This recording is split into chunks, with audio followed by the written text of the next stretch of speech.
Colm, you were there a number of times as a player over the years, and it's not always smooth sailing. Everyone looks at the teams lined out in the day and it all looks like, right, the 30 players are out there, everything was smooth sailing. But, you know, as you found out in 1991, it's not even, you know, you had pneumonia going into the All-Ireland final. We don't even know what's going on with these players at the moment.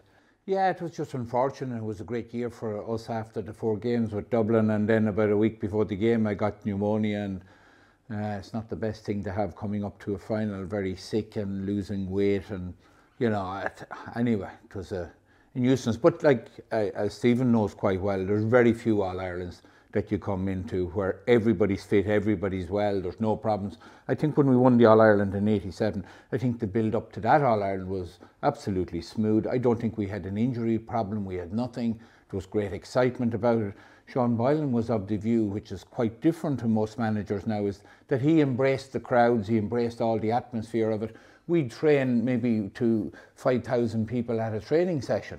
That didn't bother him or upset him at all, because it was the first time Meath had been in All-Ireland in 20 years. So he said, you know, we're going to use the energy from all of this for our benefit, rather than say, listen, shut out all of this and shut out this and shut out that. He was of the view that, in actual fact, that this would be a help to us. And when you win, of course, everything is right.